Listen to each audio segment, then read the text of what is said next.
Salut tout le monde, aujourd'hui on se retrouve pour un exercice typique d'études classiques d'une suite géométrique. Donc la suite est présentée ici avec la raison, le premier terme. On vous demande de calculer des termes, on va le faire sur papier à la calculatrice. L'expression de n en fonction de n, c'est ce qu'on appelle la définition explicite. On va donner celle par récurrence juste avant. On calcule U10, pourquoi pas. On détermine la limite de la suite et on calcule la somme des 16 premiers termes puisqu'on part de U0. Allez, générique.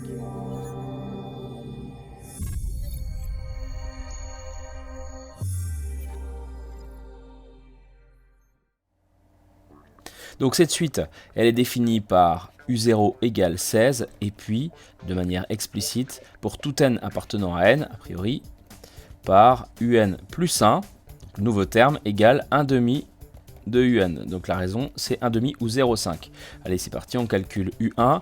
U1, ça va être 1 demi fois U0, c'est-à-dire 16 sur 2, c'est-à-dire 8. En fait, on coupe en deux à chaque fois.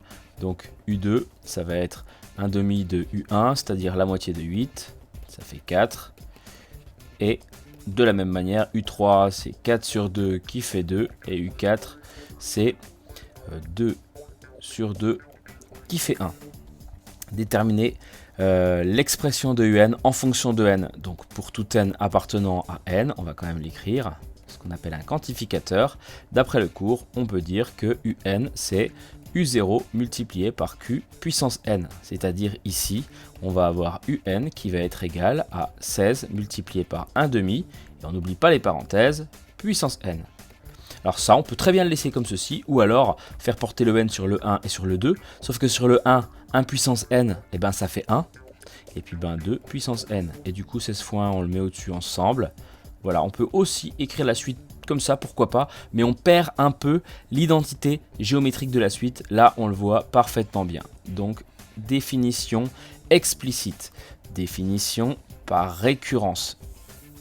Question suivante, calculer et donner une valeur approchée de U10. Alors, évidemment, on oublie la forme récurrente. Pour avoir U10, on peut procéder grâce à la forme explicite, donc 16 multiplié par 1 demi, le tout à la puissance 10. Je prends la calculatrice.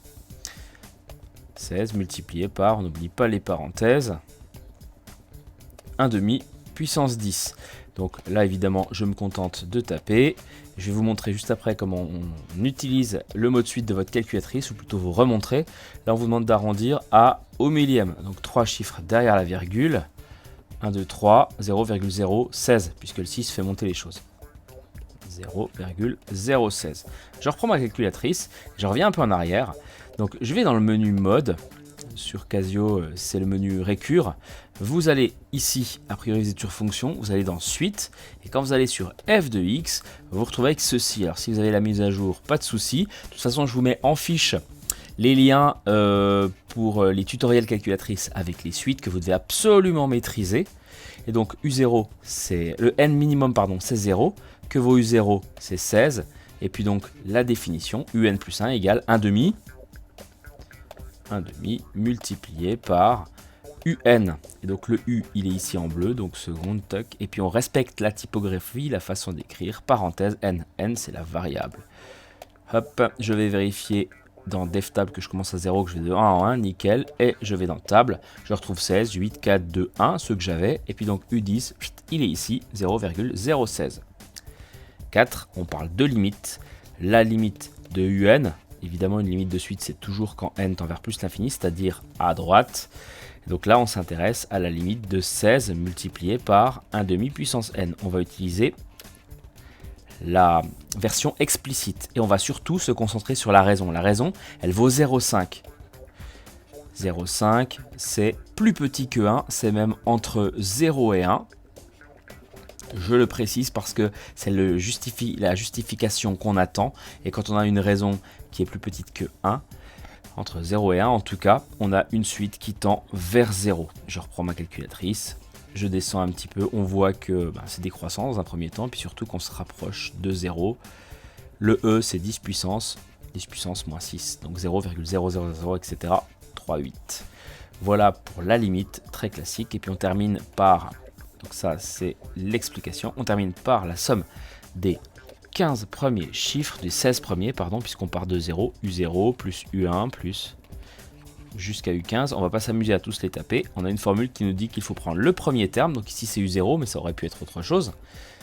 Multiplié par 1 moins Q puissance nombre de termes. Ici il y en a 16, hein, de 0 à 15, sur 1 moins la raison. Donc ça marche évidemment pour des suites dont la raison est différente de 1. Sinon c'est moyennement intéressant. Ça donne donc ici 16 multiplié par 1 moins, je vais mettre 0,5. 0,5 puissance 16 sur 1 moins 0,5. Et puis vous pouvez directement taper ça à la calculatrice, pourquoi pas.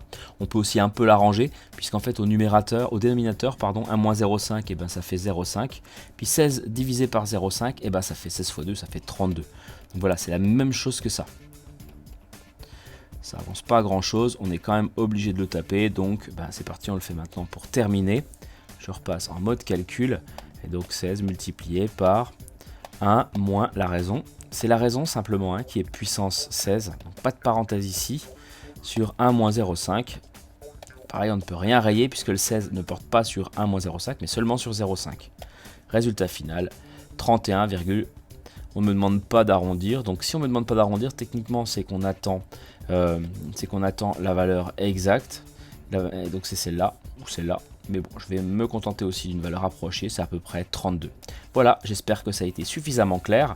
Donc je récapitule les formules. La formule par récurrence, U0 égale quelque chose, et puis UN plus 1 égale Q fois UN. La formule explicite, UN égale U0 multiplié par Q puissance N, ou alors U1 multiplié par Q puissance N-1 si vous partez de 1.